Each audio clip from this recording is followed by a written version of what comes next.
Shalom, shalom, shalom, shalom.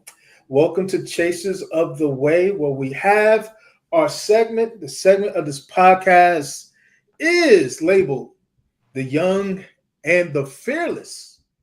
Yes, the young and the fearless. And the reason why it's called the young and the fearless, Shalom, Brother Briggs, the reason why it's called the young and the fearless is because I'm an old head a little bit.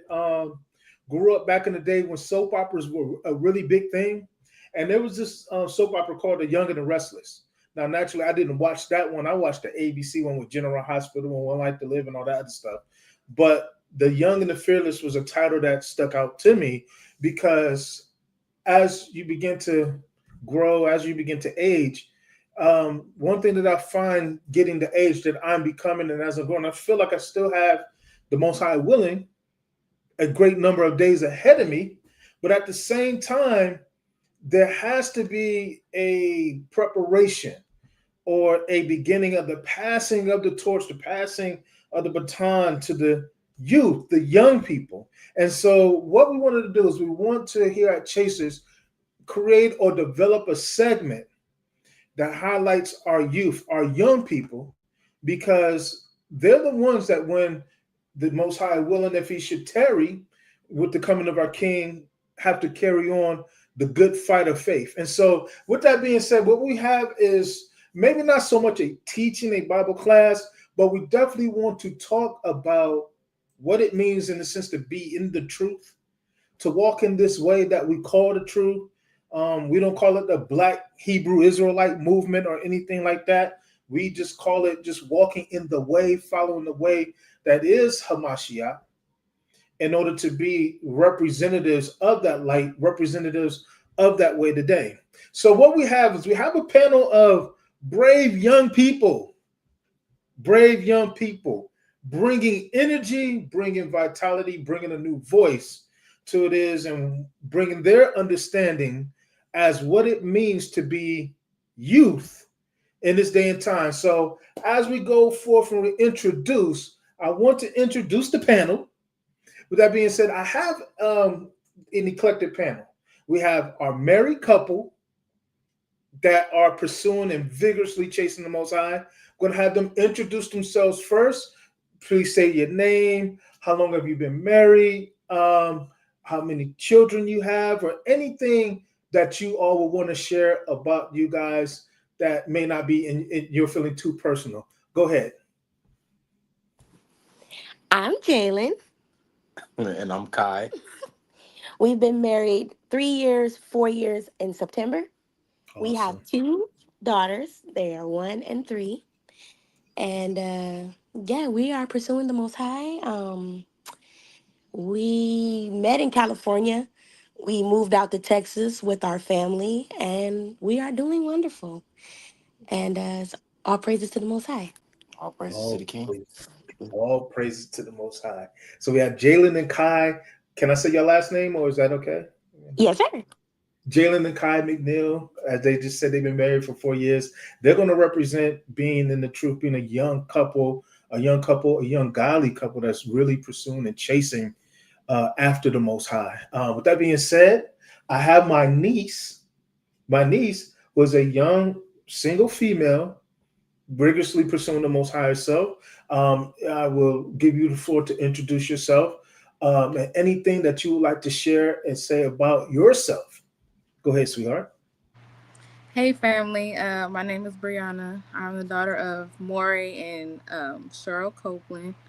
I'm extremely nervous, so bear with me. I have a 4-year-old daughter. Her name is Aurea, and I'm excited to see how this is going to turn out.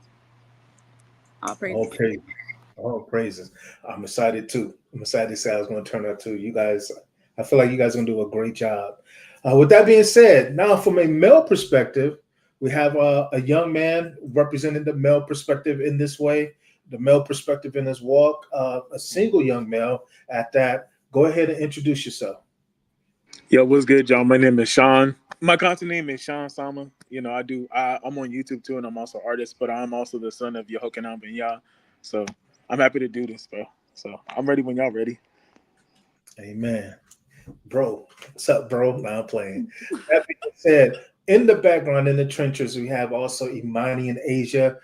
They're working backstage technical support. You may see them jump on every now and then to get some input and some feedback, but we're definitely wanting this to come from the perspective of our youth, from the perspective of our young people. With that being said, before we go any further, we believe infallibly that the word of the Most High is the truth.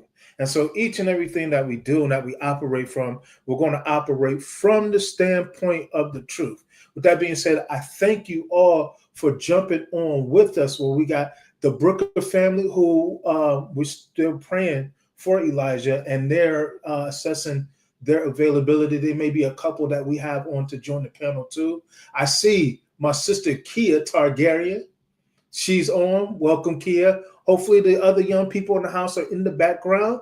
We got Chris Briggs, who is definitely joining us. That brother's always doing something on YouTube. So definitely not prescribe, but subscribe to his page.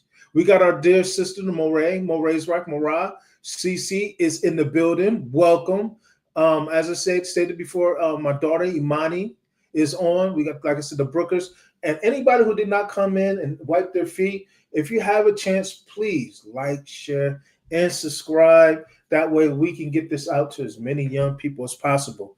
But I want to lead with a thought. I want to lead with a verse. I want to lead with a couple verses that kind of, I believe, really captures or is the impetus behind why we're headed this direction as chasers, why we're trying to implement this as chasers, and hope to really do this thing correct and justice.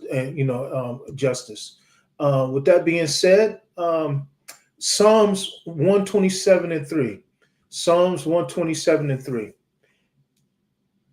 And it reads, Lo, the children are the heritage of the Most High. You guys, the young people, he said, you are his heritage. The fruit of the womb is his reward. You all are his reward. He said, you are his heritage and you are his reward. So anything that we're doing as parents is supposed to position you all and get you all in place, in position to be presented back to him.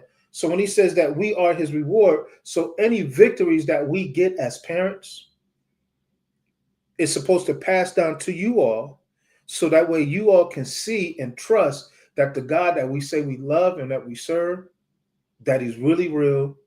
He really is a God of his word, and he makes the things that he says is going to happen in our life happen.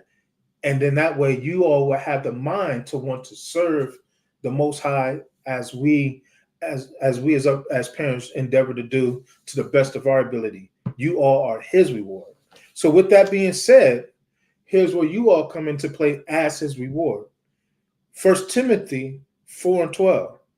Let no man, no matter what happens, no matter what is portrayed, no matter what they say in the media, no matter what they say in the schools, no matter what they say in the community, because you're young, etc., even if they're old fuddy-duddies like us, it said, let no man despise thy youth, but be thou an example of the believers.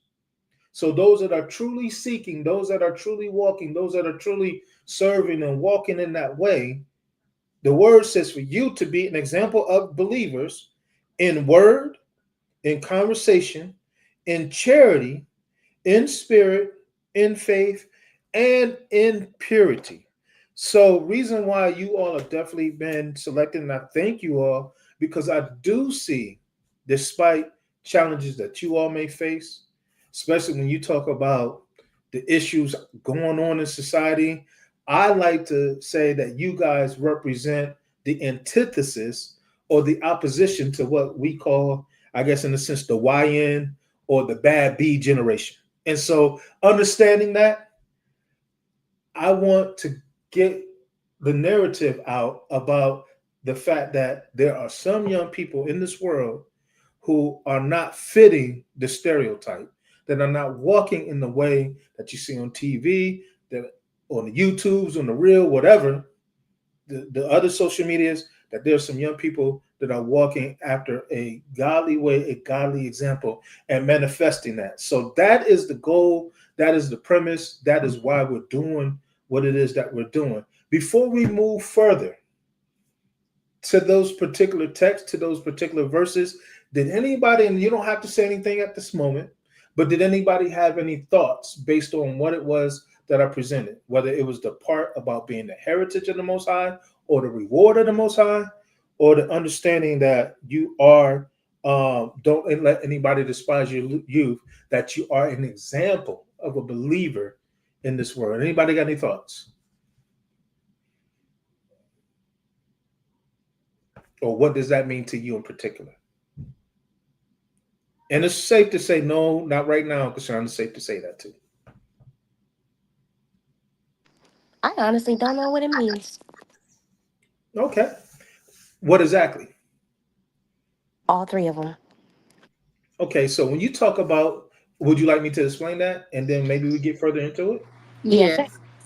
Okay. So when it talks about something being you are the heritage of something, what it means is that you know how if say if I had $1 million and I am passing on, or I'm doing my will is to pass that $1 million that I have on to my children. So my children would inherit what my will is. Does that make sense? They would get that $1 million. Yes, sir. That Does makes that make sense. sense? Okay, so when the Bible says, when the word says that you are the heritage of the Father, in other words, you are in line to receive what his will is or his goodness is. And he says that you are his reward, because now what happens is, because you are in line to receive what is passed down from us to you guys now go in the earth and represent him. Does that make sense? Yes, sir. Okay. Yes, that makes sense. So now when we go to First Timothy, and it talks about you guys are an example of believers, hopefully, hopefully you guys have seen enough from us. You guys have seen enough from your grandparents, that now you know how to function and act as what believers should function and act. Where you have examples of godly men and godly women. So now when you guys see our example, now what you guys are able to do is go out and imitate that, emulate that, and that be your lifestyle. You follow me so far? Yep. No, Yes, yeah, sir. Yes, yeah, sir. So yeah. I now agree. when Okay. So now when we look at this and we talk about you guys being the heritage of the Most High and the reward of the Most High, and it doesn't have to, you don't have to say anything to this specifically right now if you're not comfortable, but I'm just wanting to know your thoughts on it before we move forward. Did you guys have any thoughts on it? Oh, well, like ladies first. Do you have any thoughts before I speak? I don't at the moment. For me, I feel, it's exciting, but it's also nerve wracking because you want to do what's right according to His will, but at the same time, you're living in a world full of evil and Mm, temptations and desires that's not of Yah. So taking it all in, it's exciting when you're willing to put what you want to do aside and follow Him. But when you're not in that position or not ready for that step, mm, it's a lot to take on for me. mm, No, mm, I definitely kind of like agree with Jalen. Like, it definitely is like a blessing, but also like you said, it does have like its hardships of being peculiar and being set apart in the Most High. It's like she said, you see how everybody else does it, but you have to do it this way, because not only is it just right, but it's also pleasing to the Most High. And sometimes, like you said, it does have its moments, but I still thank him and appreciate it that that I have that relationship, or that I have this heritage, because it's still it's a blessing at the end of the day. Like you said, some things take like it's. I feel like in a sense it's like the delayed gratification in a sense. Even though I see everybody doing this, I see everybody doing that. You know, I'm gonna still do what's right. And a lot of times like you do have I don't do it for the sake of to be seen or to yeah I don't do it for any reward for the people because like it's like the scripture says if you do it for people in the moment you got your reward then but now I do it Hmm. for the most high so that's what I think. I agree Hmm. with what Jalen and Sean said. I feel like you can feel the difference. Like even if you want to try to live how the world lives, but deep down you know what's right. It's like a push and pull. So I Hmm. feel I agree with what Jalen and Sean said. That's powerful though, because all of you guys are kind of in a sense similar in saying the same thing. Uh, I like the phrase that you used, Brianna, too. You said like a push and pull. I don't care. I mean, I don't care. I wonder, do anyone care to kind of elaborate on that push and pull? Because that push and pull, especially, I know when I was you all's age, it was very real to me. Dealing with that push and pull of being young, and of course, when you talk about fearless, but being young and in the truth. Anybody would care to elaborate on that? Yeah. Um, I kind of feel like it's like you know, I don't know how to word this, but it's like touching a fire, right? Like you might see, 10 people go and wave their hands over a fire and it doesn't bother them, but to you, you go touch the fire and you're like, oh, that's hot, or oh, that burnt me. I'm not doing that again. Hmm. So um it's difficult to see the world projecting certain things that might burn you, you know what I'm saying, and you gotta understand that when you're living for the most high, there's just certain things that you can't do. There's certain principles that you have to stand on, or as the world will say, you got to stand on business with certain principles when it comes to the most high. So Hmm. um and I feel like that's the hardest part because it takes a lot of discipline, and um you kind of have to have that like calloused in you. You have to have it like, you know what I mean, as far as the discipline goes, because it's way easier to be undisciplined than it is to be disciplined. It's a lot, it's harder than it seems.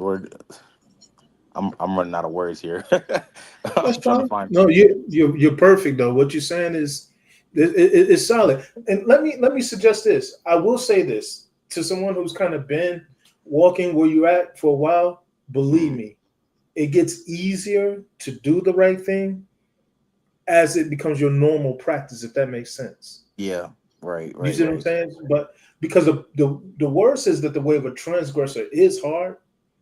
But to your point, I guess to destroy something or to tear down, like it takes time to build the building, but it can Mhm. easily be torn down.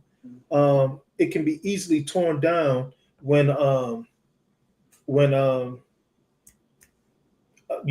like when you detonate a building or when you destroy it, when you Yeah. explode it. So it's easy to tear your work down. So I totally understand that and totally get that.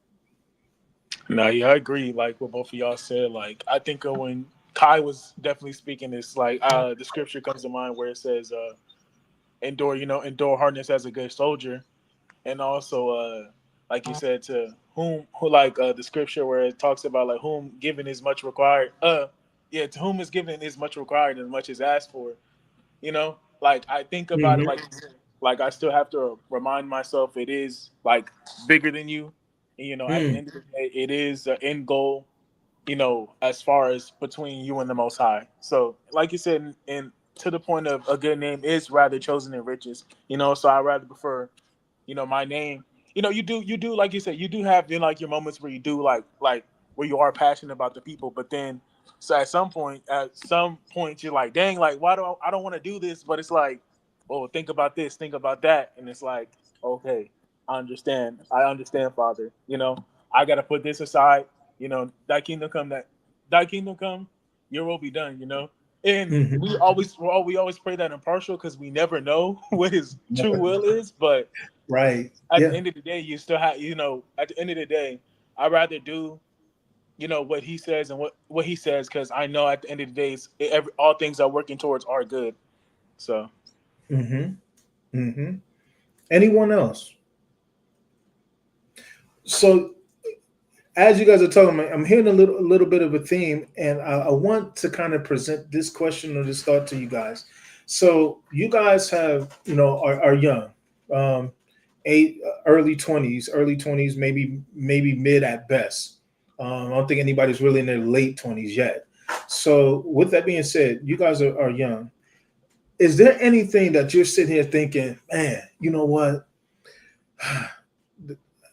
I thank the Most High for this way. I'm grateful for this way, but I really miss this. Is there anything that you guys? I mean, we could be honest. I mean, there's sometimes we laugh and joke about, like, I ain't gonna front. For me personally, I see like hey Tyler, I see the commercials with the red lobsters, commercials or whatever, and I see the succulent looking butter sauce and the crab legs and stuff like that. And it's not something that I'm saying I want to go back and do, but I ain't gonna front. Sometimes I see it on TV and I'm like, man, that junk look delicious. But from that standpoint, you live in this way. You're walking after the teachings, the lessons, the things that we teach in Torah. Do you ever see yourself by thinking, I ain't gonna front, I do, man, kind of miss that. Yeah, I 100% can can agree with what you just said. Um, He literally says, "Man, shrimp." the first thing you saw, I was like, man, I remember I miss eating shrimp bad. But it's the kind of like what little Sean said earlier. He said, it's kind of like delayed gratification. So like when you do, like, it happens to me often where it's like, oh, I'm offered, shrimp or pork or what have you, and I'm like, oh, I can't eat that, sorry. Or my whole office might be getting pizza, pepperoni all over the place, can't do it, sorry. you know but I feel good about it later because it's just like I can't do it. Sticking I out don't know like a how sore to, thumb in the office, huh? yeah, I can't do it. no, Yeah, I would Anyone agree. else? Oh, sorry, Sean. Go ahead, Sean. No, anyone else? I'm no, sorry. go Go ahead, ahead. go ahead, Bree. Go ahead, Bree. No, I was just gonna agree with Kai and what you said, Uncle Sean. Like, especially where I work, they're always ordering something. They always getting something with pork or something. It always smell good and it looks good. And foods that have pork normally taste the best. Hmm. And I just feel like what Kai said, it feels better in the end knowing what you know and knowing what you're not putting in your body and what the Most High said not to, and it it takes away that craving. Mm. Amen. All I praises. I I have my moments like that, where I guess like I miss certain foods, but mainly like for me, it's like uh I guess with like certain people I used to roll with our friends, like, they go in a different path, I'm going in a different path, and I'm like, dang, I kind of miss that relationship I had with that person, and I don't have it no more, just because of time.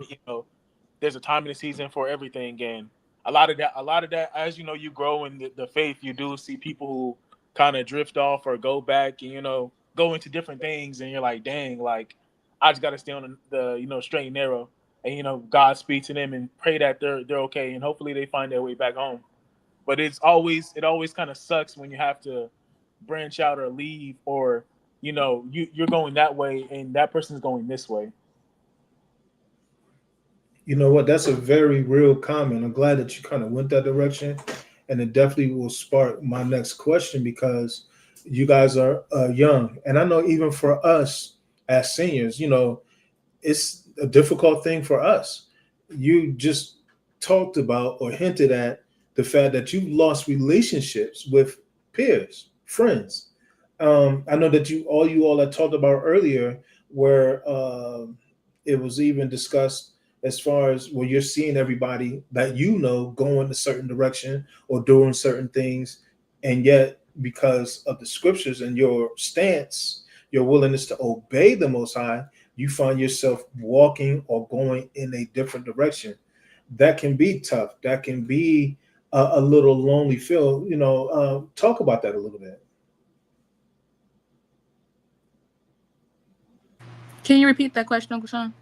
Oh, wasn't a question. I was just encouraging you to talk about the fact that Sean was saying how he's lost some friends or his relationships with his peers is not as tight as it used to be.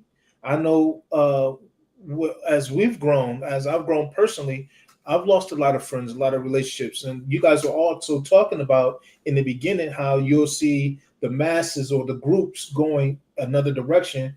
And it's a direction that you are not been taught or can't go because it doesn't basically line up in the scriptures. I was wondering, do you all care to talk about that or elaborate on that a little further? Yeah, I feel like, especially being that you know, I left California. I left all my family, all my friends, everybody behind. Mm, And in my experience, like when I first moved out here, I would get homesick a lot. I would miss my family, and I would miss friends, and just being in the mix.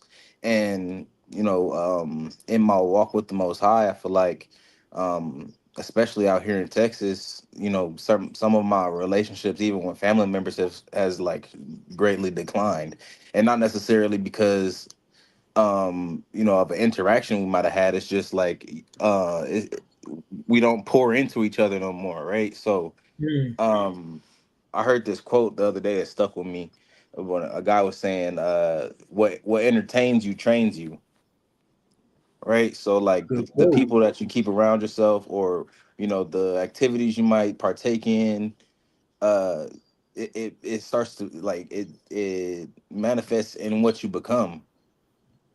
So like the more you focus on one thing, the closer you'll get to that thing. So the more I focus on the Most High, the closer I'll get to the kingdom. Mm, The more I might focus on sinning and partying and going downhill is where I'd end up. You know what I mean? mm-hmm, So that's just kind of my perspective on it. And there's a lot of almost all of my friends. I don't really communicate with anymore, just because it's like a large gap in wisdom. You know what I mean? And I pray that mm, they one day can grasp onto it.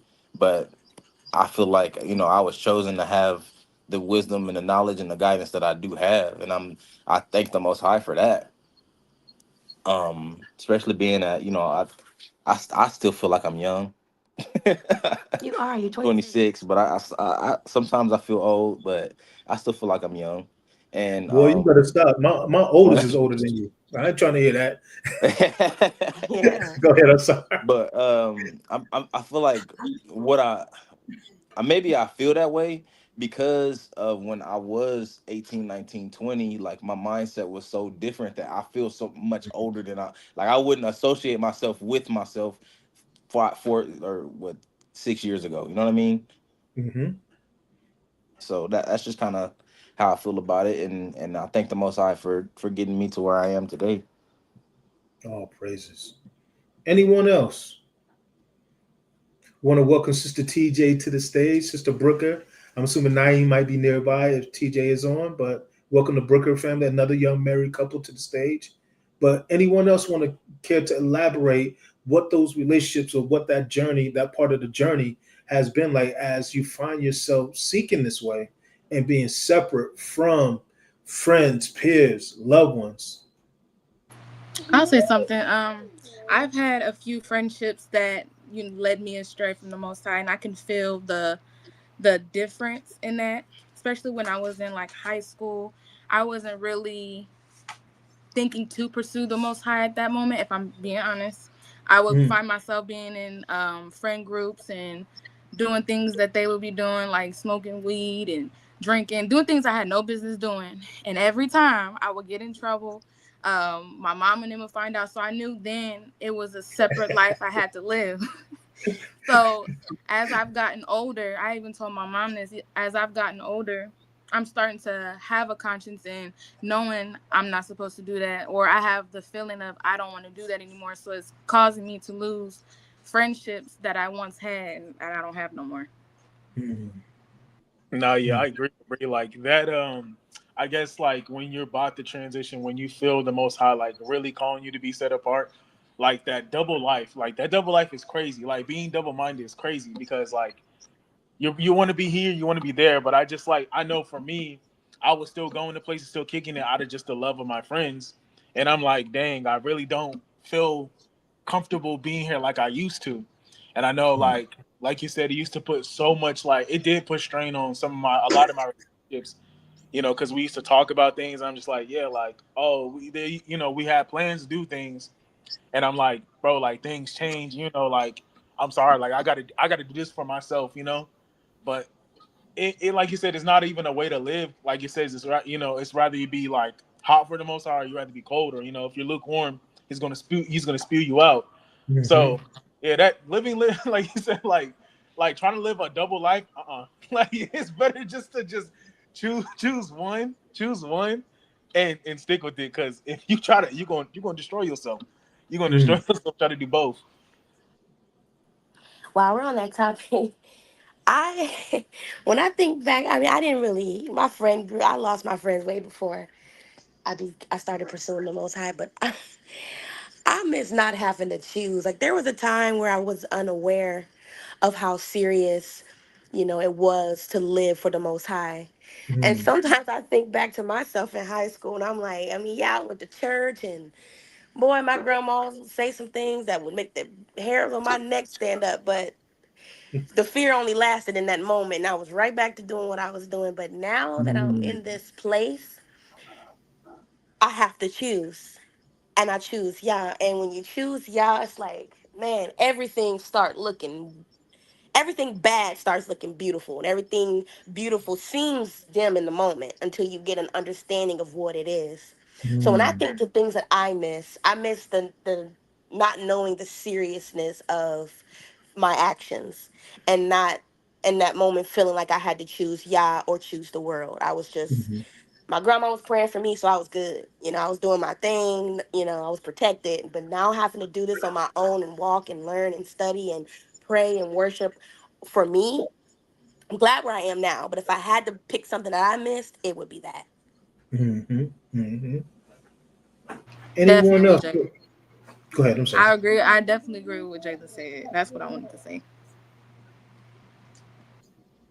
It's interesting that y'all, when y'all talk about it from that standpoint. I know that Sean used some language on it that actually sparked one of my thoughts, because what was the difference then as it is now when you talk about um like you all's mindset or your desire? Kai was talking about it earlier, where the mindset that he had at 19, is definitely different, and it should be definitely different than the mindset he has now at 26, where there is a desire, or maybe the taste for the things that you used to do has changed.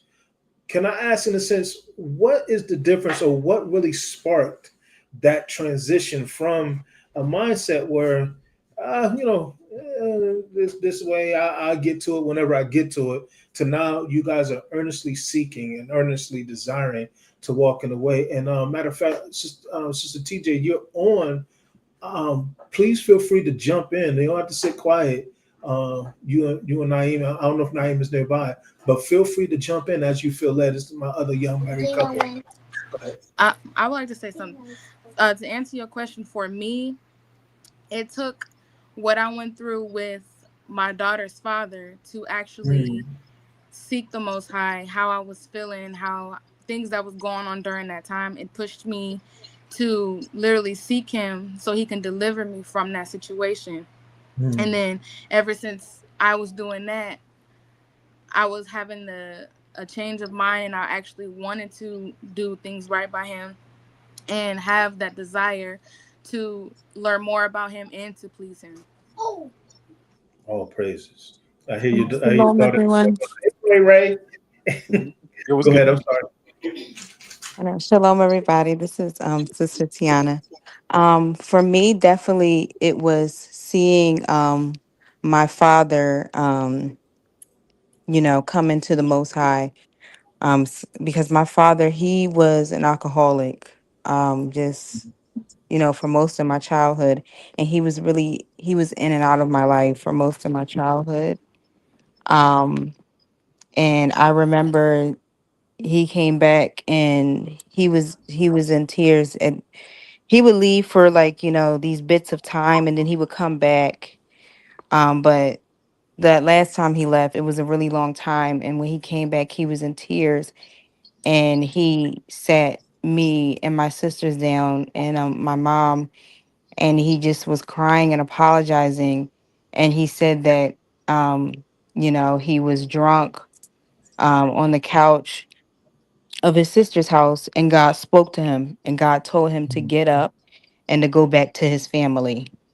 And just seeing that change in my father, there it wasn't just in the moment thing. There was a literal change in my father, even the way he looked. Mm, um he started taking us to church, and we had always professed the faith of Christ, but we never been to church. And so seeing my father being so excited and happy and his eyes lighting up, something I've never seen. um I just remember thinking at the age of like 14 years old, I have to know who this God is that mm, delivered my father from, alcohol. That was his love. I've seen my father so drunk that he would pass out in the bed, and he would be throwing up. And this is just stuff I would watch. And so seeing him um go around his family and denying alcohol, I knew that he was delivered, and I knew that what he said, what he professed to say, that how God spoke to him, I knew that it was true. And so at the age of 14, I my uncle gave me a New Testament Bible, and I remember just voraciously reading it all the time. I was always reading it. And yeah, that's what really sparked that for me, just my mindset changing of I want to know who this God is. I want to be loved by this God and be a part of whatever it is that he has for me. mm. Oh, praises, man. That might be a topic that we may have to delve into later. Maybe not as much today, but definitely later when you talk about some youthful challenges that we face. I know we all have some tough stories that we can not so much get into like real personal details, but things that had to be overcome in the journey, which is one of them where you definitely got to see your father change and it led to your repentance. Anyone else, when you talk about being young, when you were younger, and now you've made this transition from that youthful mindset that you have to now a mindset of wanting this walk or wanting this way. Anybody else care to share? Yeah.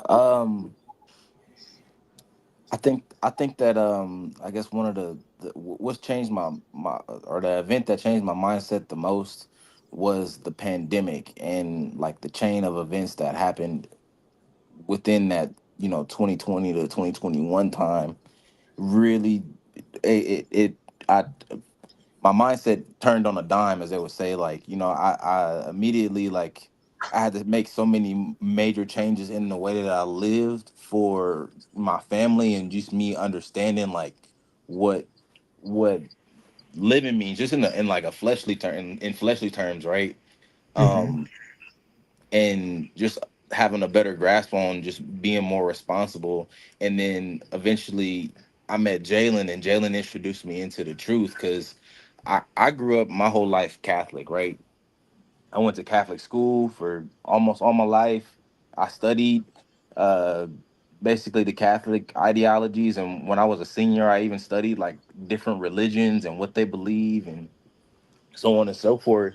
And once it was introduced to me the truth, like I guess one of the most, I know the first time I read Leviticus 11, right? And all of the laws are broken down. And I'm sitting there thinking, like, I spent 12 years in school and never once read this read this chapter ever. I was just like mind blown. So then I just like opened up a whole wormhole, and just me falling into like, I start, studying, finding different things and just understanding who we are as people, it just really just started like setting off small explosions in my brain, and it just changed the way that I thought, the way that I acted, and the things that I do. And it's geared me into the person that I am today. Me having the knowledge of the truth and who we are and what it Mhm. means to be who we are. Mhm. So I think that that's changed me for most significantly. But I think that the pandemic definitely like the Most High was like training me to be able to receive that information. You know what I'm saying? Mhm. Oh, praises. Yeah, all praise. Anyone? Anyone else? Now, like I guess, like from my personal like like perspective, just like the time, like I guess the transition or the mind switch, just seeing how everything like was going in my life, and like I was like, dang, like it's time for me to really kind of lock in and find my purpose in the Most High. That's what like really helped me, was to be a man of purpose and be purposeful in what I do, instead of just being a man of anything and everything. I didn't really like. I've always kind of been like that. But once I started to like really started to look internally, I'm like, okay, like this, I gotta be a man of integrity of the Most High. Like I can't just stand here and not do something, or try to do what's right. So that Mhm. was always like kind of like my transition, like just everything and if I didn't if I try to do it my way, everything would everything went wrong, everything would kind of collapse, and I'm like, okay, like let me do it his way. Mhm. Like I know for all of us, like the main transition was like when our grandmother passed, and then our aunt, and then our cousin, and then just for me, like when football came crashing down, and my shoe business, like a whole bunch of junk hit me, and I was like, all right, like I gotta. He broke me down so he can build me up. So I really had to like, really like really had to switch my mindset. That's what he gave me a mind. He gave me a purpose to really do something for him, not to Mhm. just anything, but to be purposeful with my content, be purposeful with my art, be purposeful with like any title that I hold, through Mashiach's name. Oh, praises. Anyone Yeah, else? Can you? Yeah, go ahead. Mhm. no, I'll go in from there. This is Naeem, everyone, Tiana's Yeah, I husband. hear you. Welcome, brother. What's Um, good, Naeem? yeah. So I think when it comes to, for me, that really put the urgency in place, it's a couple things really. I would say one of the first biggest indicators to me was when it came to my marriage and how I had a desire for things to go differently. And I think that pretty much the way that I grew up, to some capacity, I've always been involved with the church. For a lot of my childhood, I was like the one people would go to when it came to understanding the word and things like that, even as like a kid. And so, knowingly or unknowingly, I think that just put a assurance, or, I gave credit to myself where I definitely shouldn't have, I would say. And it was until after I became married where I realized just how much I didn't know. Mhm. And even the fact that even things I thought I knew, I Welcome to realized the how club. little understanding I had on it. Yeah. So as these things began, as these things began to reveal themselves to me of how little I actually did know and how Mhm. little I was actually applying, um, and now it was causing a lot of the frustration within my situation. That began to put a lot of urgency because I wanted to understand. Listen, it says if this happens, then these are the things that should happen, right? There's no way things should be going wrong if I'm doing everything right. And Mhm. so, really wanting to fix that, really wanting to turn things around, put a lot of urgency into it. And then the second thing was, realizing that one day I'm going to die. Mhm. And the biggest fear with me with dying is that there was something I was supposed to do, or there was things I could have accomplished, and I just didn't do it, for Mhm. no reason but my own. And the things that I'm supposed to accomplish, now they get passed off to my sons to do. That terrifies the heck out of me. That Mhm. just frightens me to the core. So it's those things that really just created a lot of urgency within me to it's beyond Naeem reading it. Like you can't read it, you can't just memorize it, you can't just know the verses. Your life has to look differently. The way you're living has to be different as well. Mhm. And you have to start putting these things into action. And yeah, just going through that journey, going through that process, I just seen how much I wasn't putting into action. And that was like those were really the biggest things to me that just made me reevaluate things, start trying to take more and more action as opposed to taking in more and more knowledge.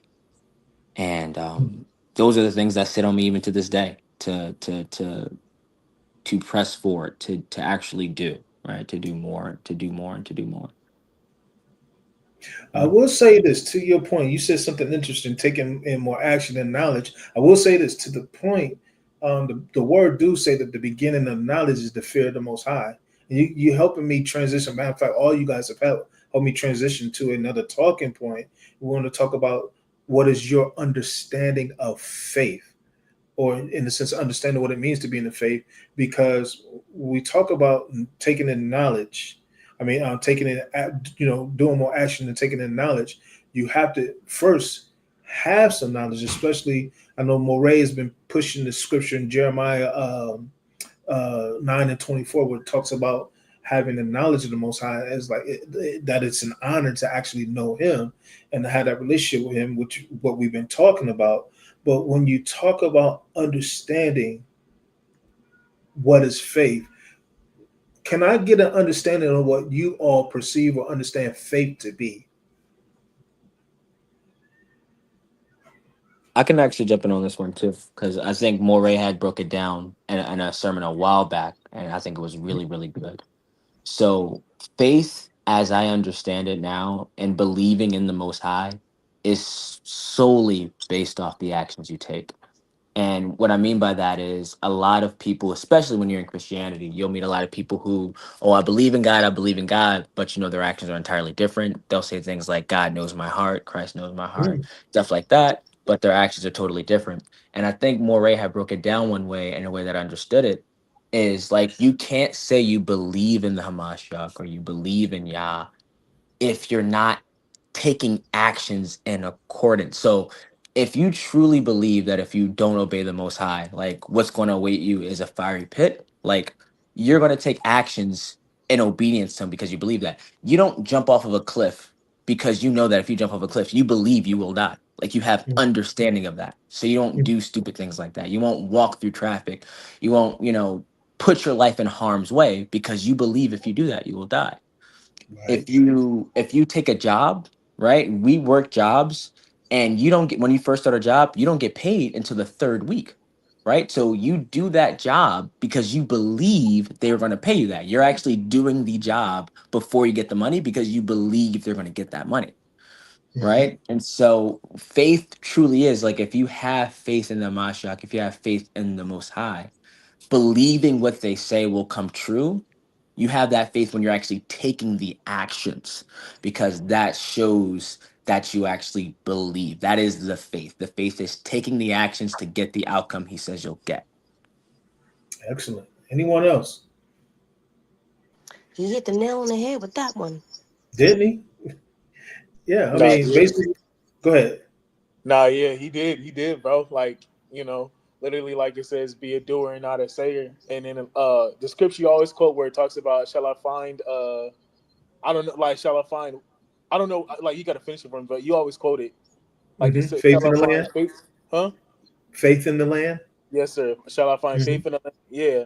So I think about it like that. Like, it's better to find yourself doing what he says than, you know, being a sayer, or being a martyr, Jesus is about Hmm. to come back. And it's like, bro, well, then do his work. You feel me? So Hmm. I look at it like that, and also, shit, I forgot what I was about to say, but yeah, it's better to find yourself doing than just saying.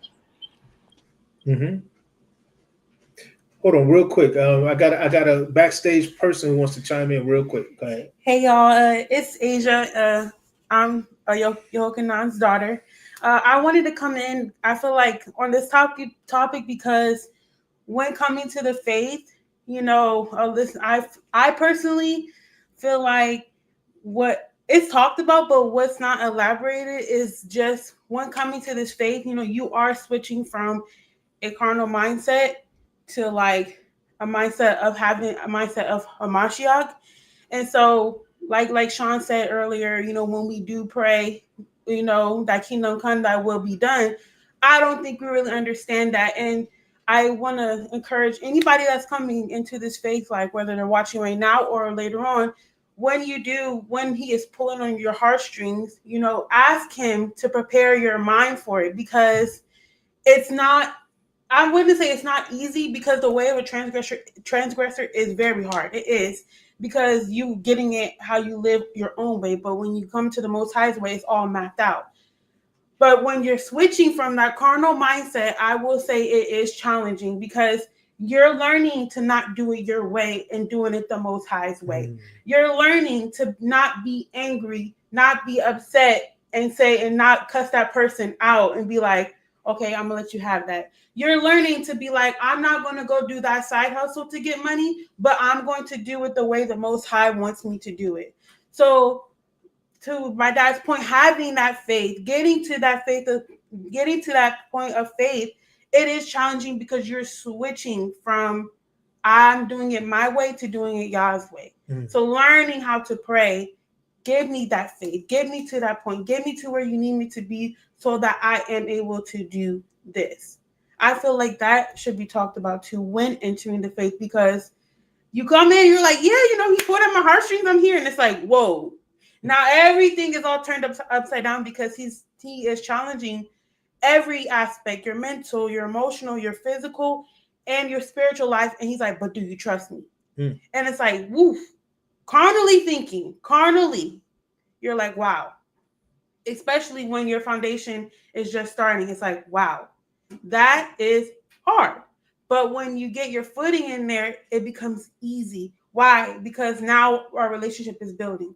When you're building a relationship, you don't go in like, yeah, I love you, we're good. It's the same thing with the Most High. When you're starting a relationship, you're dipping your toe, you're testing the water. And then when he's pushing and shoving you to improve yourself, it's like, whoa, wait, what's happening? What's happening? And then you're like, okay. But you start to remember, I have to trust you. I have to remember this. I have to remember that. And I feel like that should be talked about more often. So getting to that point of faith, you do have to know how to pray. You do have to know where to go and find that in the Bible of how do I get to where the elders were back in the day, or even the elders in my time. I look at Uncle Gene, I look at my dad, I look at Uncle Joe, I look at Insure, I look at my mom, I look at Nkiki, I'm like, woof, how did they get there? Where do I go in the Bible to find that?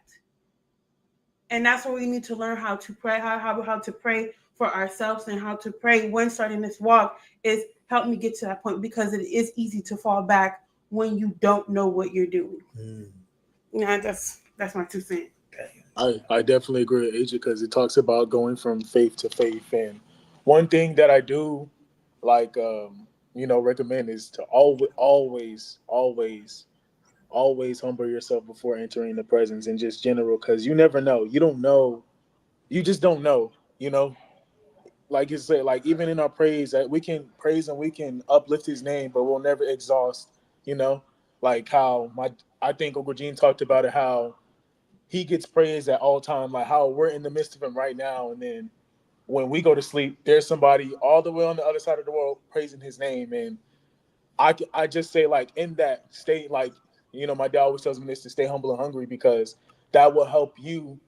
That will help you have the mindset of like Uncle Gene always says too. We're forever learning, So always have that mindset of being humble because you really don't know it all. We're trying to comprehend us, the Almighty spiritual being. So and He even gives grace in that aspect of He will not tempt you beyond what we can. He will not tempt us beyond what we can handle. So all praises to that too. Anyone else, as you talk about from the aspect of faith and what it means, I think those are very good. I almost wanted to say mic drop, but if I drop the mic, then I can't talk. After Adrian just had finished that, with that, when we talk about faith and things of that nature, you guys are really walking me in the transition as to what do you think, or what is your perception or your understanding, especially in this day and time, as it pertains to living sanctified or set apart? Like, what does it truly mean to you? Living sanctified and set apart. Because I heard you all mention it a little bit earlier. Didn't know if you all care to elaborate on that as far as what it means to you from a personal perspective to be sanctified and set apart. I think like what it means to me has definitely changed over the years. Um, Especially I think I always reflect and I find myself in a not such a unique situation, but amongst the small world I live in, it's pretty unique in the sense that I did get married very young. And because of this, it has, like, kind of catapulted me into a realm that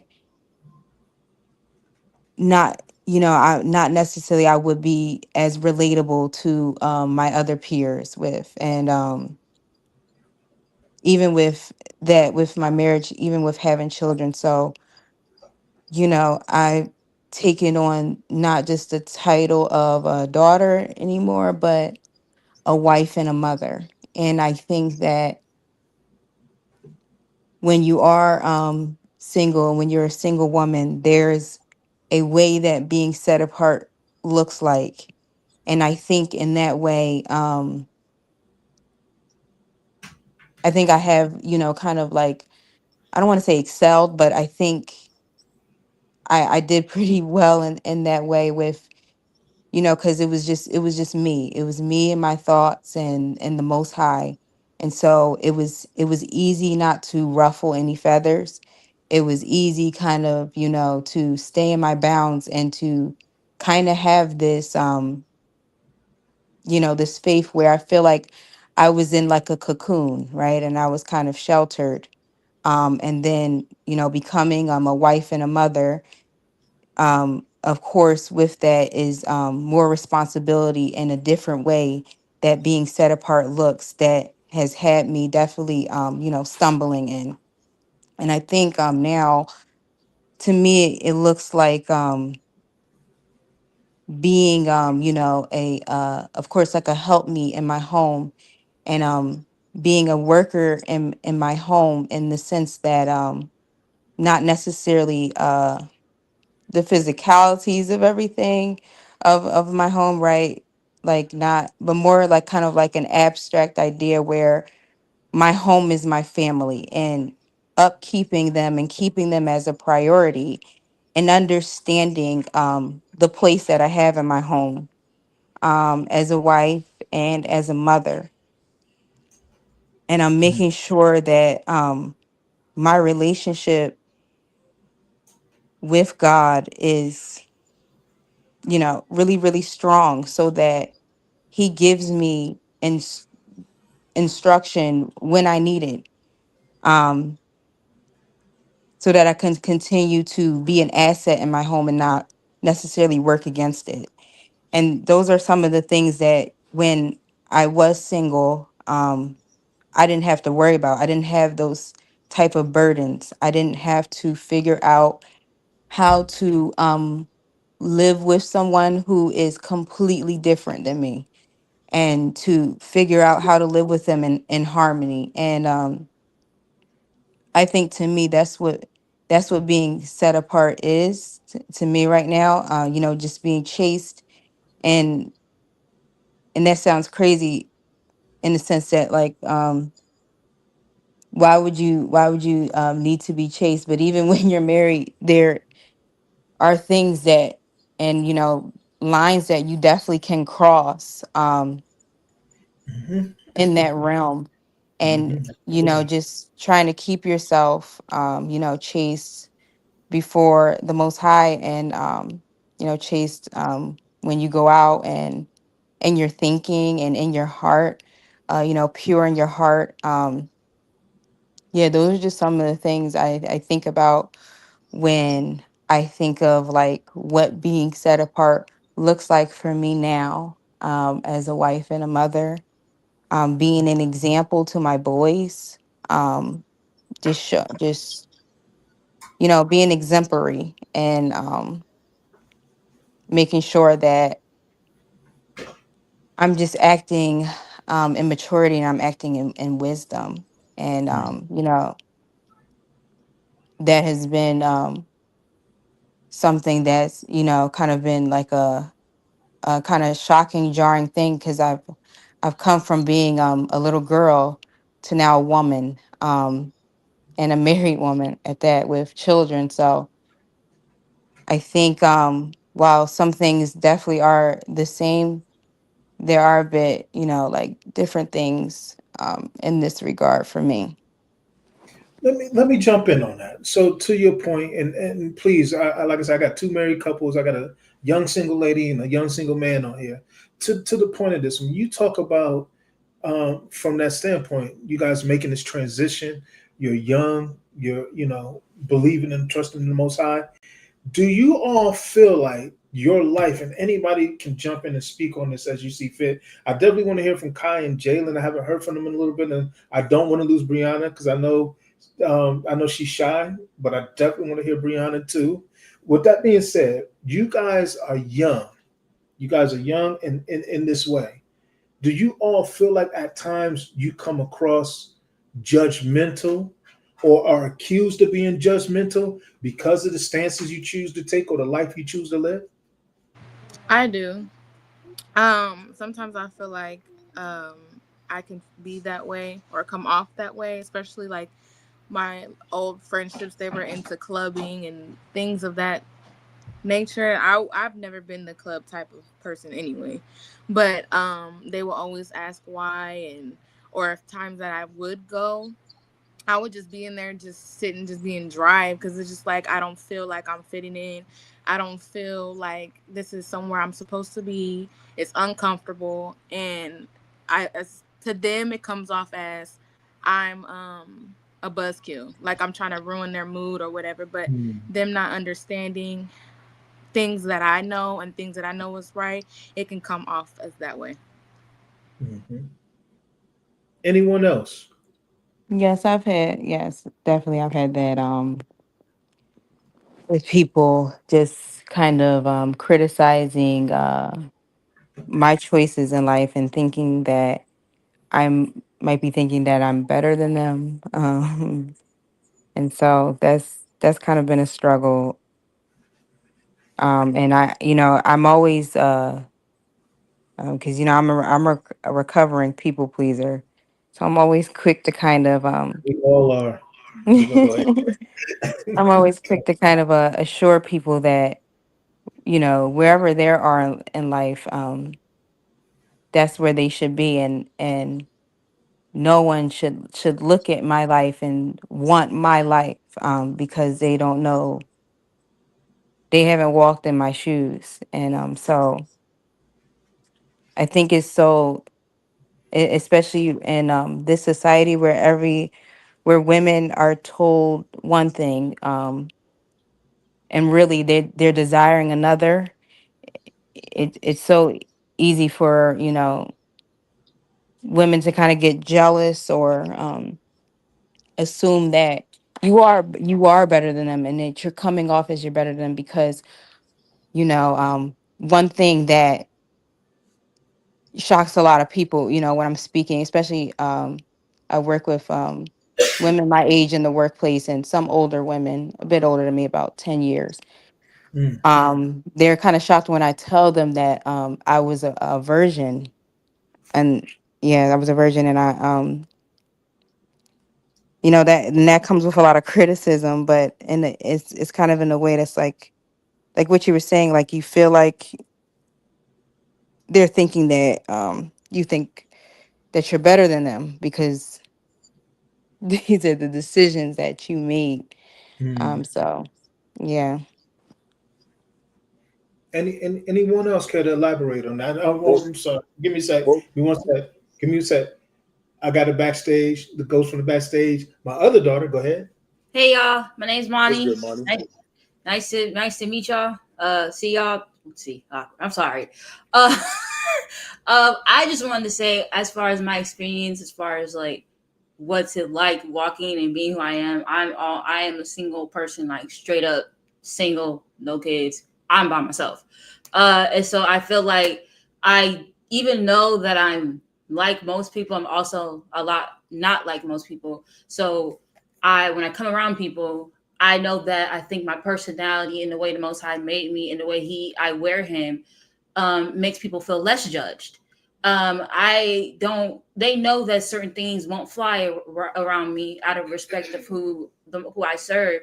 But at the same time, I think they see it as a safe space where we can have a conversation about my beliefs and even have disagreements. Now, if they come off crazy, then they know that I will respectfully clap back. But at the same time, I think the way that I've gone about it and the way that the Most High has operates through me is to not make people feel judged, is to give them a place where He shines through me, and that's what they see. They see the good that the Most High puts on me, and they also see that even when it's hardships of just life in general, or trying to being young and trying to navigate growing up, and nine times out of ten, like people are married or people have started careers, and how do you navigate that and still serve the Most High? Well, the way that I'm doing it. And I think also, making sure that people understand that they're still human. I feel like when people talk about the Most High, people put so much they don't put enough emphasis on the fact that we're still in human bodies, and God Himself understands that because He made us that way. So sometimes I feel like when people bring up God or talk about God, they don't come humanly enough, which is why it turns people off. So yeah, if you come off self-righteous. And so I think that I try my best to strive as somebody that is a balance of, I'm human, I go through stuff just like you, but I go through it with the Most High, which makes it so much more easier and bearable. So that's why my walk is different than yours. That's my 2 cents. Okay. Back Okay. back to the backstage. W response. Now I agree with Imani. Like I try to definitely practice have your words seasoned with grace, and also treat others how you want to be treated. Because I know when I was in the world or in their shoes, I know how I wanted to be treated. So I never try to forget where I come from in certain aspects, you know. So in my personal experience, I always pray before I have to deliver that word or try to walk into, in wisdom and grace and mercy, So as I'm talking to somebody, I'm like, okay, Abba, yeah, give me the right words to say. Sometimes it's better just to be a listen. It's better to listen before you speak. Like it says, be slow to be. It says be quick to hear and slow to speak. So a lot Mhm. of times you'll understand and you'll hear what that person is saying. Because a lot of times people don't understand how they got there or where they got there or pinpoint what they're feeling. So it's best to understand before you just kind of draw out the sword and just cut them up. You feel me? So I always try to be like a listening ear and try to understand what's going on before I just quote unquote judge or some. I'm like, okay, this person, practice discernment. Okay, this person's feeling this and this and this and such. I know this such such on this, on this matter. So I'm gonna say this and that, or just ask questions until they maybe figure it out themselves. But the best way, like Monty said, is to come approachable and just to come, welcoming in a sense, not welcome what they deal with, but welcome them as a human. Yeah. I'm a really agree with a lot of everything everybody said before me as well. I definitely feel like in this walk when you're around people, the way that you behave or how you may not want your kids to behave or how you may want them to interact with things may cause people to feel like you think a certain uncomfortable, it makes them feel uncomfortable or makes them feel as though that I think I'm better or I'm raising my kids better or something of that nature. And I've really had to learn to, especially someone growing up has gotten a lot of validation. I've realized and some manners may seek validation, and so I've been really having to talk to myself, coach myself, and just being comfortable with being uncomfortable in that regards. and realizing what my intentions are, and that just because I have a standard doesn't mean I'm pooping on your standards, whatever that may be. And I think, and another thing in addition to that is like catch 22, where if Way I to keep have that these clean. standards, Way to keep that say clean, again? young man. Way to keep that clean. I probably would have said that after a word. I ain't even gonna front, but go ahead. It's your Yeah. crapping. Now taking a dump. Now playing. Yeah, and then the other aspect is like the catch 22, right? Where I live in these standards, but the second I do something wrong, the feeling of but you this, that, and the third, right? Like trying to the second I do something wrong or I do something that's not in accordance to scripture, using that as a way to make everything else I've done fake or something like that. So these are just different things where, mentally you have to reassure yourself, mentally you have to go in a word, and it just helps to change your environment.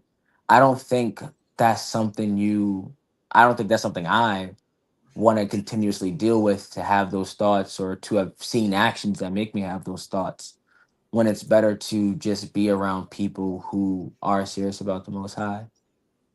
Because when you surround people yourself with that, then that's no longer, that's one less thing. You know, it's not there's different things you don't have to explain, or you don't have to take that extra step, because people around you, or are already in the faith, so they automatically know what you eat. They automatically know what's okay and what's not okay. So you just don't have to deal with that additional pressure, and some of it may be entirely self-inflicted. They may or may not be thinking those things, but you'll see faces, you'll see remarks and things like that contributes to it. So Yeah, I think a lot of times it's in our head. mhm. I know of me, like the same thing. I'm just always nervous about stepping on toes and stuff. And so I make myself smaller. I've always done that. Yeah. I make myself smaller, and I shrink myself, um thinking that I was acting in humility, and thinking that I was letting someone, um, be able to express themselves. And I think I also apologize a lot. I apologize for everything that I do, that I feel like is maybe offensive, maybe I offended someone. That's always just kind of been a struggle for me. And I realized that it's a stronghold. And it's a stronghold that's attributed to anxiety. And so I think a lot of times it could be in our heads that because it is so peculiar. I think even for us, we have to get some getting used to it, right? And so when we present ourselves, in the workplace or wherever we're at, we automatically think, okay, someone's judging me, someone's looking at me strange, or thinking that I'm strange, or thinking that I'm better than them. So I think a lot of times it might be some thought spirals. Oh, I also I, like to allow. Oh wait, go ahead, Asia.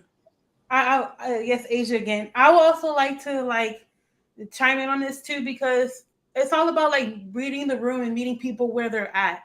If I know that I'm a lot more further in my walk than somebody who's in the walk, or not even in the walk, I'm going to meet them where they are. Why would I speak a full on sentence to a baby when they don't even know how to say mommy or daddy yet? I'm not going to expect them to know what I'm talking about if they're not there. So if I'm talking to somebody, I'm going to gauge where you're at. I'm going to gauge, do you even know what God's name is, or do you even know the Ten Commandments? If I can kind of navigate and see where they're at, then that's where I'll take the conversation, so I won't have to come off self righteous or overbearing, or like I'm better than you, or even if they even want to know about that. Because some people you'll talk to and they're atheists, and you're just like, well, obviously I have to work with you, so we got to get along somehow. So I'm going to not diminish myself. I'm gonna keep my standards, but I'm not going to overdo it. But I'm just let you know, I believe in God. I believe in the Most High. I believe in Christ. This is where I stand. I'm not going to belittle myself for you, and I'm not going to force you to bring yourself up to me, but I'm going to meet you to where you're at, so that we can keep this middle ground, whether it's in the workplace, whether it's a conversation, or whether it's somebody that's a babe in this walk, meeting that person where they're at. That's the word it says actually to dwell with man is peaceable, with all men is peaceably with all men as much as possible. So yeah, there's a lot of scripture to a lot of things that you all were talking about. You about to say something, son? Yeah, I agree. Because literally, like I was just about to say what you just said. You know, like, and also the scripture where it says, when the Most High said, I have drawn you with love. You know, loving kindness." So it's vice Hmm. versa. You know, like just think about it. You know, think about yourself. Put yourself in that person's shoes. You know, if the Most High has drawn you with loving kindness when you first met Him, you know, why wouldn't you do the same for that person? You know, it's just like it says, number yourselves with the transgressors. So, and also like Uncle Gerald always says, who am I? You know, at the end of the day, I could live like, if I didn't have the Most High, I could literally be in the same position as them, or worse, or be where I was when I used to be. So yeah. The McNeils. I'm still waiting for the McNeils. I'm not letting you guys escape. I have one more question after this, but I'm not letting you guys escape. I want to hear from Kai and Jalen. Yes, sir. We just waiting patiently. We didn't go nowhere. Go ahead, go ahead. I Uh, miss y'all interaction. I'm sorry, I had to get you in here. No, it's okay, and I appreciate everybody's input. Um, to I guess to go back on the question that you asked, right? If I feel like people think that I'm judgmental or I come off like I'm better than them, I don't feel that way at all. Um, and I think because of the way that I'm comfortable with setting boundaries. Like like even people that I'm around know That's that, oh powerful. yeah, That's I'm not gonna powerful. do that, or Hmm. yeah, I don't get down like that. I'm good on that, or don't even think about passing me the pork. Like, you know what I'm saying? And Jalen had something to say. Hold on. no, go ahead, go ahead. Oh, I was just saying when you're done. oh, okay, I got you. And I also feel like when it just comes to like interactions, right? Let's say if we end up speaking about the Most High or speaking about something that is a touchy subject, or someone is in sin, you know, I'm I think I'm pretty good at listening, right? So I can lend an open ear, and I feel like I'm good at dropping off, a piece of advice or a gem that I feel like can stick with them. But I feel like everybody is in it for their own walk with the Most High. Um, their trials and everybody's trials and tribulations are going to be different. So I don't necessarily judge people for that. I just do my best to, get the point across. But also in saying that, my boundaries are already set. So yeah, I'm not doing that. We're not going out. I'm cool on that. Don't pass me the pork. Uh, if we're going out with family, right, or I'm going to somebody's house and they cooking over there, they already know. Hey, we're not finna eat the pork. We're not finna eat the shrimp. I hope y'all got some kind of chicken option. Otherwise, we're gonna be eating before we get there. Right. Con, con. I was gonna say I could tap right into that because I'm the same way. Like I'm the same way. You already know. Like people that surround me, my family, couple of my friends, already know. My boundaries are set. Like when you come to my house, the way I do my kids, the things, how I operate. Same as what my husband said. And me being home and stay at home mom with my kids and just being married, I've definitely been a lot more isolated than I used to be. But I am very open about what's on my mind. I am not afraid to say what I'm thinking or feeling. So I don't have no fear around with nobody. I do care about what people think to a certain extent because I understand that my boundaries are set, and if you don't like it, you don't have to be around me. That's literally how I feel. So it's set for me. My husband, we're the same way. Like we no, no. But yeah, our boundaries are set. So that fear was probably like when I was younger and as a kid, but as a mom and a wife and just a grown adult, my boundaries are set. So you know. And Man. another thing, Hmm. also, kind of piggybacking off of what Tiana was saying earlier, being um, Land backing, brother. We land backing. Go ahead, go ahead. we being that we are we're married, we have children. How I feel about it as the father, the man in the household, the man in the house. Um, Mm. I feel like I protect my circle, right? So the boundary is around my circle, and what's in my circle is what matters to me most. So if I feel like my boundaries aren't being respected, then I will remove my circle from this from the situation. Period.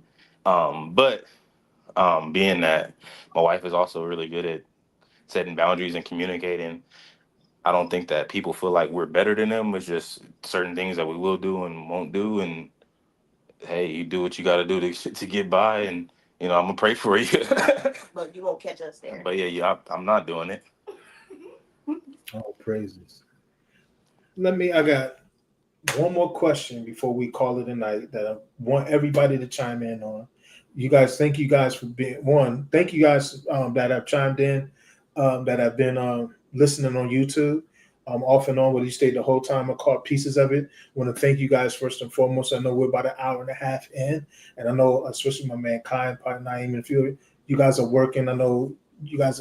Thank you, and I want to thank the panel, and I hope that we can maintain the panel. But I want to thank the panel for actually coming on. I do have one more question and then a closing statement from you guys. I would like to hear everybody say one more question. I need you guys to participate in. Um, so you guys are young and fearless, and you guys, in a sense, to the theme of this night is we are next. You guys are literally next.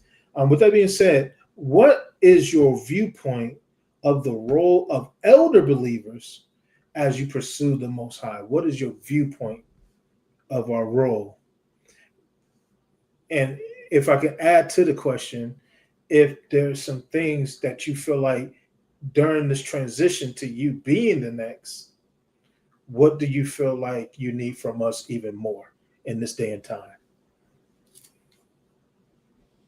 Yeah, so when it comes to the role of elders, you guys are to be learned from. I think I was either you or Suka, maybe in one of the Galatian studies, that had said something along the lines of, take advantage of us while we're here, right? We're not going to always dwell with you. It was more, right? Yeah. He said, take advantage of us while we're here. We're not going to always be here. So learn what we have while we have it. So as elders, you guys are your role is for us to watch you guys live out the life and to ask questions to learn from you and to get the knowledge and the action that you have now, right? I think even in that same thing we talked about, he went over where I said, hey, don't let people look down on you because you're young. Like we should be able to get to where you guys are in less time effectively because we have you as the example where you guys may have not Mm, have had the same example. mm. So you guys are the example, the blueprint that we should be able to follow so we can get to where you are quicker. And in terms of, I think you had asked, if there's what should you guys be doing? Yeah, I yeah. What would you need from us even now? What is something that you need from us even now in order to help you continue to prepare for that role of being next? I think what we would need from you guys even now are really the things that you're doing now. I think you guys are doing really everything that you're meant to, and that you're teaching the word, you're living the word. And when I say teaching the word, like really treating it like a classroom setting when it comes to asking questions, making sure there's understanding. It's not just a message. It's okay, here's the message, here's the verse. Recall what we just spoke about previous hand, right? Recall those things. What did we speak about? What does this mean? What is this relating to? So there's a very much a educator and a student environment. And yeah, those are the things that I feel as though is really essential when it comes for us to learn so we can get to where you are. Yeah, I agree. I think you guys are like giants in the faith. And I can just Oh, praises. kind of make an analogy where, as as a child, even now, right? You kind of had those people you looked up to who were like your heroes, whether that was like for some people it may be celebrity figures. I know for a lot of for me, it was a lot of people that I've read in my literature. And I think coming into this ministry, I definitely see Umore and Suka like as kind of like my heroes. I definitely admire you, and yeah, I don't know, I just feel very very childlike. When you kind of like you see the the superhero movies, that you guys just feel impenetrable. You feel like of course Keep us in your prayer. reality of course reality hits, right? And you know that you won't be here forever, but um I don't know, it's just like kind of like a token, like a gold token you hold on to, um and you keep in your back pocket, like you treasure it because you know that it you might not have it forever. So I know that's just with me personally, that's how I see you guys, the elders. Just something to be treasured. And I just agree, like I don't think there is something I would say I would need. I think you are doing everything, definitely more than what I've been under other ministries and stuff like that. So being here, it's just honestly, I'm at a loss for words because I just feel immensely blessed. I just know it's not a coincidence. And being here just lets me know how much the Most High loves me and, sees me as his own, because I just, I feel, and, it could be biased, but I know I feel special being here. I feel picked. I feel chosen being here. And I know that I'm just trying not to squander anything. All praises. I feel like today was a beautiful start as far as like what we need. That's Um, Asia, y'all. Sorry, it's Asia again. I feel like today was a beautiful start as far as like what we need. Making this like a consistent thing so that we can get our thoughts off because I know we just sit in the background and stuff like that, but that's something I feel like we can do on our end is coming around more because the help is there. And the beautiful thing about it is it's on recording. So, when you guys do, if you being the most highs will pass off, go away. We do have it on recording. We do have it on recording. The Bible, the book is there, and then also we have it on recording so you guys can elaborate on the scriptures and help us to navigate through this. But coming with our own questions and coming around and actually sitting and letting you guys build those personal relationships with you guys and being in the presence of y'all so that we can continue to grow on where we need to grow at, but also continuing to have these talks more often so that we can get our thoughts off too. All praises. Yeah. Nah, yeah, I agree. Like, I always appreciate y'all, y'all wisdom and just y'all encouraging us and y'all continue to be encouraging us and y'all helping us walk in our confidence as far as what we're called to. Even I don't like leadership, but obviously it's always going to be there. So eventually got to, but accept the calling. But I just appreciate you guys always walking in wisdom and watering us, us as flowers and grass. So I always appreciate that. You guys being there and just hey, just being a listening ear and hearing us as we grow as young adults. So I appreciate y'all for just being here and just showering us with the wisdom and showing us that you guys are still forever learning at you guys' older age. So I always appreciate that. It's always a blessing to hear from you, Uncle Gene. You as my father. So I never take those for granted. Even my mom. Aunt Cheryl, Aunt Kiki. The elders. I appreciate all of it because it's always at the right time. So I appreciate y'all as just for walking in wisdom and just always having that like that faith that we're always going to get it right. That confidence in us. So I always appreciate that. I agree Praise. with what Asia and Sean said. I love that you guys have some. You guys are very passionate and patient with us, and it's. I love to see how the Most High works through y'all, and it gives us makes us feel good as to know what's to come for us, and I really appreciate it because it's always amazing to hear. All praises. I think that like Naeem said, exactly what you guys are doing right now is the best thing y'all could do for us, especially for those who are striving to get to know the Most High and live for Him. This is more than enough to get us started and to keep us going. So I really can't add much more to the conversation, but it is very much appreciated. It's very helpful, and that is recorded.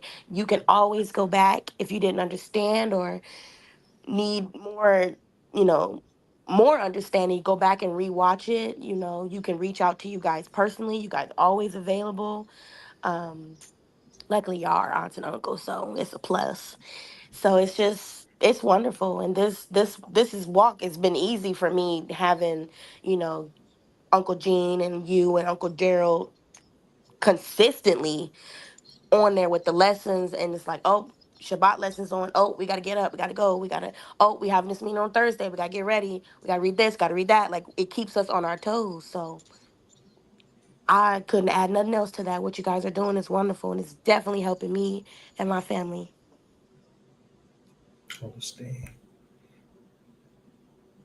Okay, so is Kai, you not coming in on that, or just want to make sure if I ask my final question and we call it an evening? I'm 100% on board with everything that was said. All praises. With that being said, I do have one final question. One final question, and I promise it's not like how we teach and say we're almost done and we talk another 15 minutes. This final question is, now that you guys are in a sense pursuing the way, walking in this way, young and fearless in this truth, what is your message to your generation of YNs and bad Bs as it pertains to the life that you're choosing to live and what it is that you would desire to say to them? Find, like, in the Most High, find your own wave. Like, just do you. Find God. As you're doing, He gonna set you apart. He gonna set a table before you. Like, just as a young man, searching and seeking, my vision, just trust in Him. Like, don't feel like you have to fit in. Don't feel like you have to do nothing. That junk is corny. Just follow the Most High. He gonna set you apart. He gonna make you. He's gonna mold and shape you. We are the. He's the potter. We are the clay.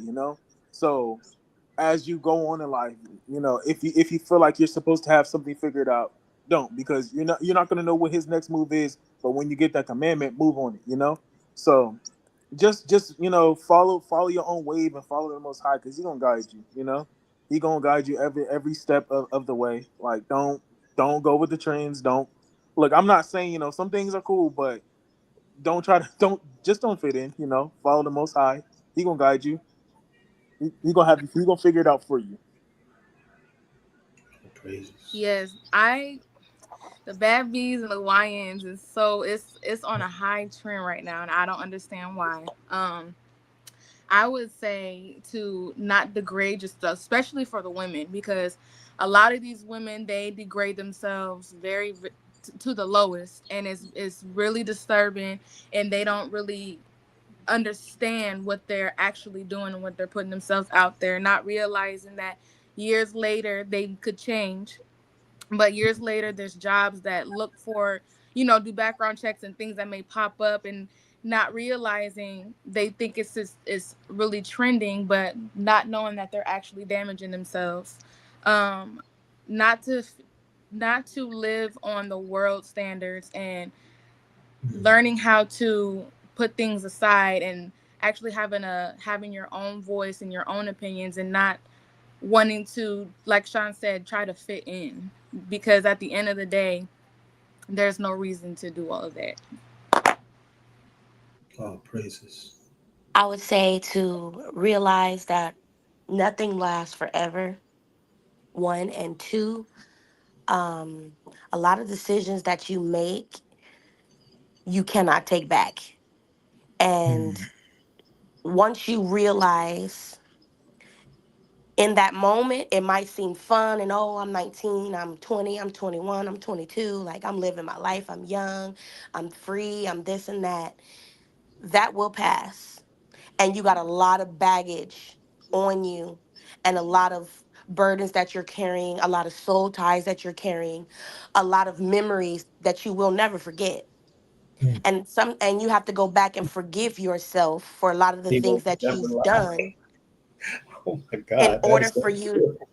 in order for you to move forward, because I walk in that every day with my husband. I'm thinking like, and I had the guidance. My grandma was telling me, my aunts was telling me, my uncles, even my cousins was telling me. And it took me to, unfortunately, have to experience for myself to turn around and tell somebody else the same thing.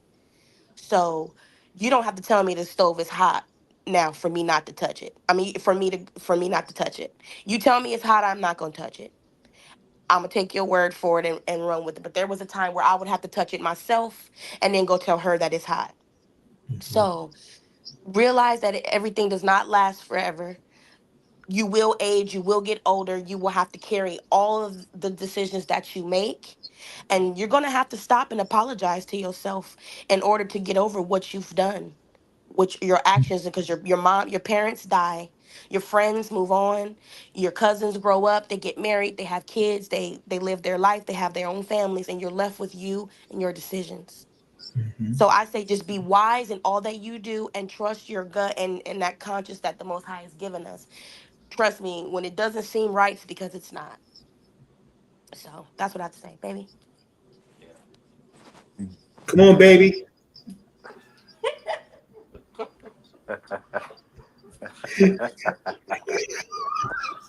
I'm sorry. Go ahead. Y'all know me. Y'all know I'm the goofy one. Yeah. Let's I would say my message to the YNs and the pause. baddies out there, Paul. um, I would say first and foremost, you gotta separate your flesh from your spirit, right? And you gotta recognize that you are your mind, you are what you think, and everybody right now is so big on mental health, and it's not necessarily mental health, but it's their spirit. You know what I'm saying? So focus on Mm, getting your spirit right first, and having discipline, and even just starting small and setting goals for yourself, whether it be read one scripture a day, or get extra hour of sleep at night, or getting up early, or whatever it takes to train yourself to become a more responsible person, and just knowing that what things are good for your body but not good for your soul, mhm, or they may pleasure your body but not pleasure your soul, and move on that, and just keep an ear out for the Most High to speak to you, and he'll change the way that you think, change the way that you act. But another thing, um in general, right, also touching base on the mental health situation. If you change the way that you think, the things that you think about will change. You change, so and also I said earlier, what entertains you trains you. So just become a better person, and you'll slowly but surely get to where you need to be. Mhm. Yeah, I agree to Kai's point too. Like, stay around those, like, for just find people who genuinely like care about you, and I honestly want to steer you into the right place, not the wrong. Everybody has a sense of, he's put his spirit into us. So, like Jay said, when you feel him pulling on you, and you feel that you get that gut stomach, go with that. If you feel like it's wrong, because, like you said, and to what Kai was also saying, you're a product of your environment, but you have the option not to be that too. You know, like it is, like you said, all that is around you, and like the scriptures say, gird up your loins, because it is tough. It does get tough, you know.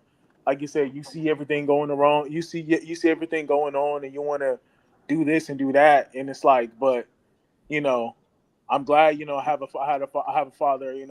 I had elders in my life who would tell me what I would get and what this is what I would get if I do this, and this is what I would get if I didn't do this. You know, so that too, like, surround it's mainly about who you surround yourself with too. Do they genuinely care about me? Do they genuinely help me steer myself Mhm. in the right way? Are they, are they thinking about me in a positive way too? you know but like you said, it's bad company corrupts good manners, so it's always about the company you keep too. Oh, praises. Yeah. Um, I would definitely say when it comes to the young ends and the bad beats, like time is so short. Time is Mhm. much, much shorter than what you think it is. And it's difficult to realize that because the younger you are, the harder it is to perceive time. You just haven't lived as many years. That's why as you get older, it feels like time is going faster because it's less and less of your life, right? So time is so short. Um, and your reality is not your potential, it's your pattern. It's the same things you do every day, it's the people you're around every day. So if you want your reality to change, you have to change your patterns. We live on a universe. We live on a scale of like of sowing and reaping. We live on principles that are based off of sowing and reaping. Mhm. Mhm. So everything we do sows. Every single thing we do, every thought we take in, every action, everything sows something, and you will reap that harvest. It is not if, it is not, it is simply when you will reap a harvest. Mhm. So Mhm. look at where you want to be. Like don't look at what's going on around you now. Look at the person you want to be in 5 to 10 years, whatever that is. And are you taking the actions that gets you in line with being that person? Really, really consider that. Really look at your future. Do not settle for instant gratification. We live in a microwave society. So please get off of the instant gratification and start putting things away for your future because it will get here. And you are putting things away and you're going to reap that. Um, I would say that I see you, I see your pain, I see your trauma, and the pain and trauma that you've endured, that you've experienced. This has caused, it has identified you as these things. And somewhere in your life, somebody has labeled you these things. Somewhere in your Mhm. life, someone has failed you. They let you down, and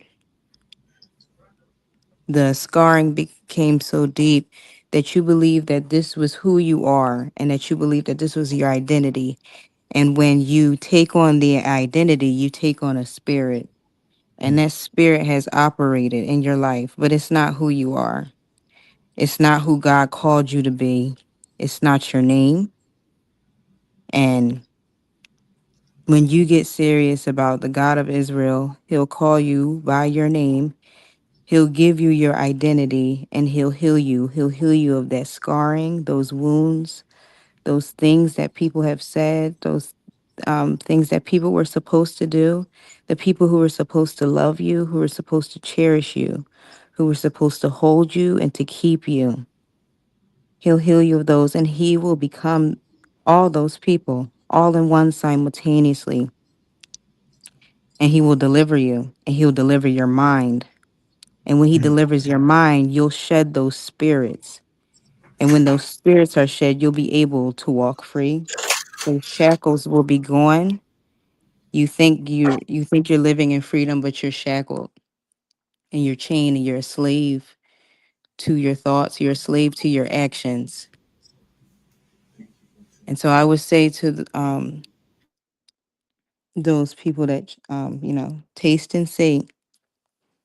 taste and see that the Lord is good, that He's here for you, and that Your identity is only found in him. It's only rooted in him, and everything else is futile. Mhm. So that's what I would say. All praises. Well, I think that's all of you. I don't know if my backstagers, we're good. All hearts and mind clear. Enough said. Enough said. With that being said, I thank you all for this first segment of The Young and the Fearless. We are next. Not you got next, but you are literally next. And I would like to thank you all for your input and everything that we discussed and talked about. Today was an introduction. Again, the scriptures that we led out with were Psalms 127 and 3 and First Timothy 4 and 12 was dealing with the youth. And we talked about several different topics that were pertaining to the scriptures. Those two texts, whether you recognize it or not, I encourage you to go back and listen to it, and you'll kind of catch the things where it talks about the heritage, the reward, and not only that, but being believers, being the example of believers, which all of these young people eloquently talked about tonight. So, with that being said, I want to thank you all for joining us.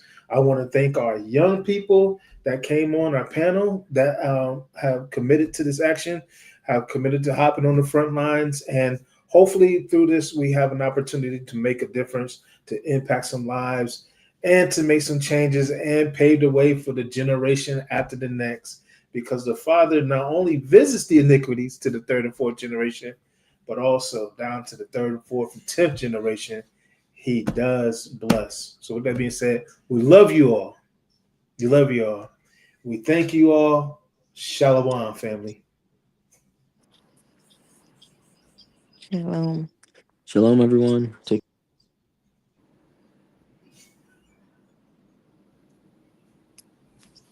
End it? What the lead is? Oh. Look around, it is money too. Have died and loot all the